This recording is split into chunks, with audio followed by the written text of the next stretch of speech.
ఇది మీ చర్మంపై మురికిని శుభ్రం చేసుకోవడం గురించి కాదు, కానీ మరింత లోతైన స్థాయిలో శుద్ధీకరణ జరుగుతుంది. మీ చెవులకు సరిసమంగా పైన ఇక్కడ ఆ స్థానంలో మీరు కొంచెం చన్నీటిని పోయండి.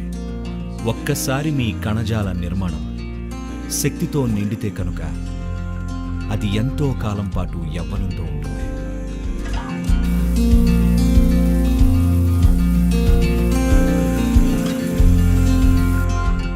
చాలా మటుకు భారతీయ భాషల వాడుకలో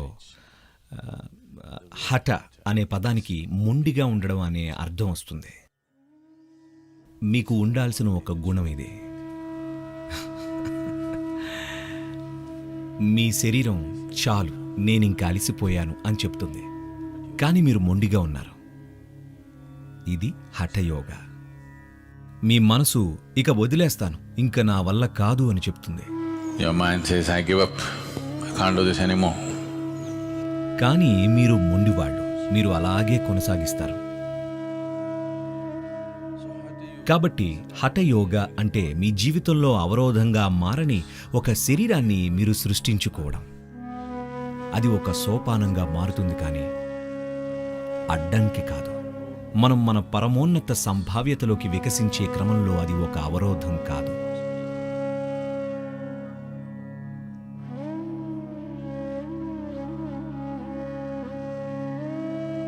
కాబట్టి సరళమైన చిట్కాలు. నేను పెద్దగా చిట్కాలేవి ఇచ్చింది లేదు, ఆ విషయంలో చెడ్డ పేరుందిలేండి. సరళమైన చిట్కాలు ఇస్తాను.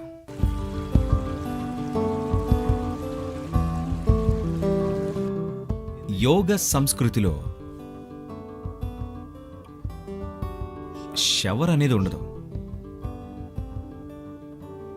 స్నానం అంటే ఎప్పుడు నదిలో మునక వేయడమే. వాళ్ళెప్పుడూ నదికి వెళ్ళి మునక వేసి స్నానం చేస్తారు. మీరు ఇలా చేస్తే మీ కండరాలు బాగుంటాయి. కాబట్టి దీన్ని చేయడానికి మరో పద్ధతి ఏంటంటే, సాధారణంగా మన ఇళ్లలో మనం ఉపయోగించే చెంబు ఇంత పెద్దగా ఉంటుంది. కనీసం 4 లీటర్ల నీరు పడుతుంది దాంట్లో. ఇలా పోసుకుంటే శరీరం అంతా, అది ఎప్పుడు అంటే స్త్రీలు ఇది తప్పక చేయాలి అని పట్టుబట్టడం లేదు. మీ హెయిర్ స్టైల్ అదంతా ఉంటుంది కదా. కానీ స్నానం చేయడం అంటే మొదటగా నీళ్లు కుమ్మరించుకోవడం అనేది తలపైనే. ఎప్పుడైనా సరే మీ శరీరానికి చల్లని నీరు తగిలితే మీ మెదడులోని ఉష్ణోగ్రత చాలా వేగంగా మారుతుంది. అలా జరగకూడదు. కాబట్టి అందుకే తల తడుపుకోవడానికి ఇష్టపడిన వారు కనీసం కొంచెం చన్నీటిని తీసుకొని తలపై చల్లుకోవాలి. మీకు తెలుసా, ఇక్కడ ఒక ప్రదేశం ఉంటుంది మీ చెవులకు పైన, ఇక్కడ ఆ స్థానంలో మీరు కొంచెం చన్నీటిని పోయండి. వెంటనే తల భాగంలో కొంత చల్లదనాన్ని మీరు గమనిస్తారు. ఆ తర్వాత మీరు మిగతా శరీరానికి స్నానం చేయవచ్చు. అలా కాకపోతే గనుక మీరెప్పుడూ ముందు తలపై గుమ్మరించుకుంటారు, శరీరంపై కాదు. కాబట్టి మీరు చేయాల్సింది, మీరు బకెట్ని నింపి ఇలా గుమ్మరించండి. పొద్దున్నే ఇలా చేయడం చాలా మంచిది. శరీరం మొత్తం నీటిలో మునిగిపోవాలి. అప్పుడు మీరు నదిలో మునక వేసినట్టు ఉంటుంది. సరేనా? ఓకేనా? అదే సమయంలో శరీరం అంతా, కనీసం చర్మం ఒకసారి నీటిలో తడవాలి. అదేదో ఇలా కొంచెం అలా కొంచెం పోసుకోవడం కాదండి. మీకు తెలుసు కదా. మీరు నీటిని గుమ్మరించుకుంటే శరీరం అంతా, మీ శరీరానికి మునక వేసిన అనుభూతి కలగాలి. కాబట్టి మీరు అలా గుమ్మరించుకుంటే వ్యవస్థలో ఒక విధమైన చల్లదనం ఉంటుంది. ఇంకా కండరాలు బాగా వంగుతాయి. షవర్ కూడా ఆ పని చేస్తుంది. షవర్ బాగా వస్తుంటే కనుక, లేదా కనీసం నీరు ధారాళంగా వస్తుంటే కనుక అది సరిపోతుంది.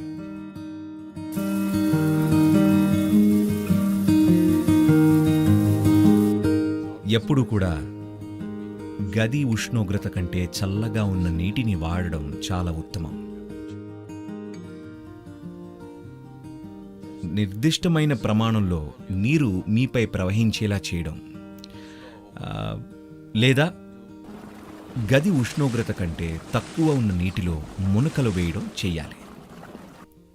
ఎందుకంటే అలా చేయడం వల్ల జరిగే ఒక విషయం,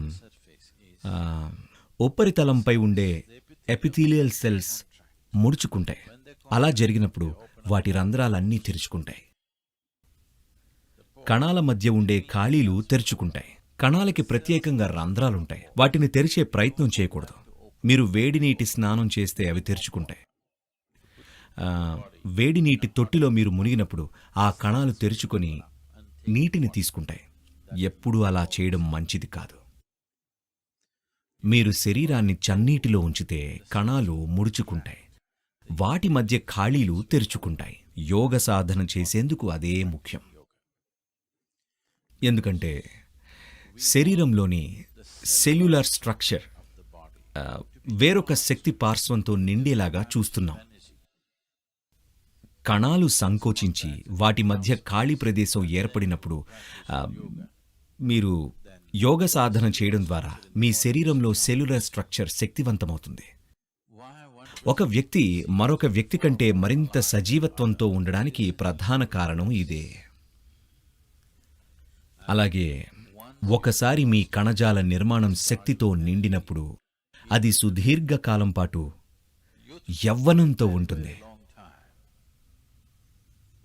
ప్రజలు ఇలా ముసలోడు ఇంకా పోలేదేంటి అని అనుకుంటుంటే మీరేమో నాదింకా 25 ఏళ్ల ప్రాయమే అనుకుంటూ ఉంటారు.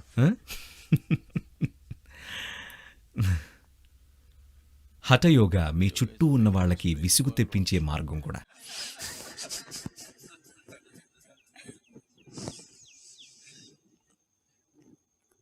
కాబట్టి గది ఉష్ణోగ్రత కంటే చల్లగా ఉన్న నీరు భారతదేశంలో కనీసం దక్షిణ భాగంలో అది పెద్ద సమస్యే కాదు. నీరెప్పుడూ ఆ ఉష్ణోగ్రతలోనే ఉంటుంది.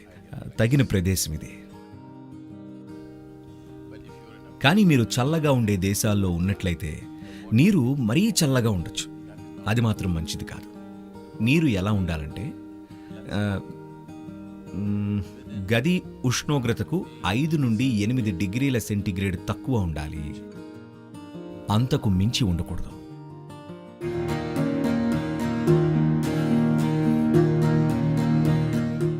మీకు జలుబు చేసే స్వభావం కనుక ఉంటే మొదటి 2 వారాలు మీరు నీటిలో 1 చెంచాడు యూకలిప్టస్ నూనెను కలిపి మీ మీద గుమ్మరించుకోవాలి. ఇలాగే మీ జలుబు తగ్గిపోవడం మీరే చూస్తారు.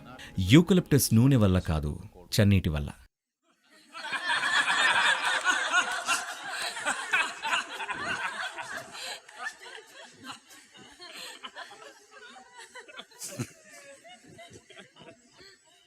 మీకు ఇన్ఫెక్షన్ కానీ లేదా కఫం ఎక్కువగా ఏర్పడుతుంది అంటే దానికి వేరే విధమైన చికిత్స అవసరం. కానీ నేను చెప్పినట్టు నీరు గది ఉష్ణోగ్రతకు 5 నుండి 8 డిగ్రీల కింద ఉండాలి. అంతేగాని మరీ ఎక్కువ చల్లగా ఉన్న నీరు మాత్రం కాదు.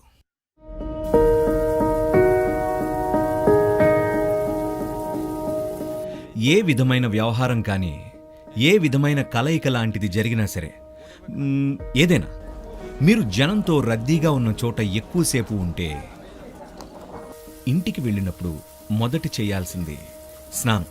మీరు తప్పకుండా చేయాలి. రోజులో 3, 4, 5 సార్లు చేసినా పర్వాలేదు. సాధకుడికి రోజులో ఎక్కువ సార్లు స్నానం చేయడం మంచిదే. మీరు ఎక్కువ చేయకూడదు. కానీ ఒకప్పుడు నేను రోజులో కనీసం 5 నుండి 7 సార్లు స్నానం చేసేవాడిని తెలుసా. ఇప్పుడు అది 2 సార్లకైతే ఖచ్చితంగా చేస్తాను. కొన్నిసార్లు 3 సార్లు చేస్తాను. మీరు తప్పనిసరిగా 2 సార్లు చేయాలి. ఎక్కువ సార్లు చేస్తే మంచిది. ఎవరితోనైనా భౌతిక స్పర్శ కలిగినప్పుడు ఒక నిర్దిష్ట సమయం, ఒక 6 నిమిషాలు అనుకుందాం, మీరు ఎవరి చేతినైనా పట్టుకున్నా కూడా మీరు యోగా చేసే ముందు మీరు స్నానం చేయడం మంచిది. ఇది శుభ్రం చేసే విషయం కాదు. శరీరాన్ని శుభ్రం చేయాలని ప్రయత్నించట్లేదు. విషయం అది కాదు. ఎవరో మురికిగా ఉన్నారు కాబట్టి మీరు మీ శరీరాన్ని శుభ్రం చేసుకోవట్లేదు. యోగా అనేది ఒక వ్యక్తిలోని శక్తులను నిర్వహించే ఒక విధానం. ఏ విధమైన లావాదేవీ మరీ ఎక్కువగా జరిగినప్పుడు, నేను వచ్చి ఒక ప్రోగ్రాంలో కూర్చుంటే భౌతికంగా ఎవరిని తాకడం లేదు.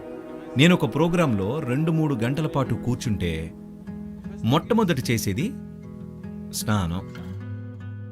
ఎందుకంటే ఈ పరస్పర చర్య వల్ల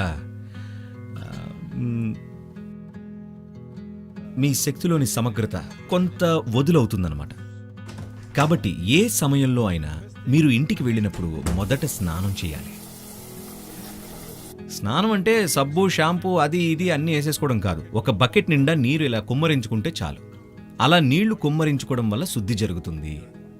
నీరు అలా ఎలా శుద్ధి చేస్తుంది? కడగలేదు, రుద్దలేదు అంటే అది కాదండి విషయం. మీకు తెలుసా, న్యూక్లియర్ రియాక్టర్స్లో వాళ్ళు కొన్ని మెటల్స్ వాడుతున్నారు. ప్రత్యేకించి టైటానియం, ఇంకా ప్లాటినం, ఇంకా మరికొన్ని పదార్థాలు. వాళ్ళు ఈ మెటల్స్ని శుద్ధి చేయాలంటే వాళ్ళకి ఈ మెటల్స్ ఎంతో శుద్ధిగా కావాలి. సాధారణ ప్రయోగశాలలో అలాంటి పద్ధతుల్లో అయితే వాళ్ళు ఒక స్థాయి వరకు మాత్రమే శుద్ధి చేయగలరు. దాన్ని దాటి వాళ్ళు చేయలేరు.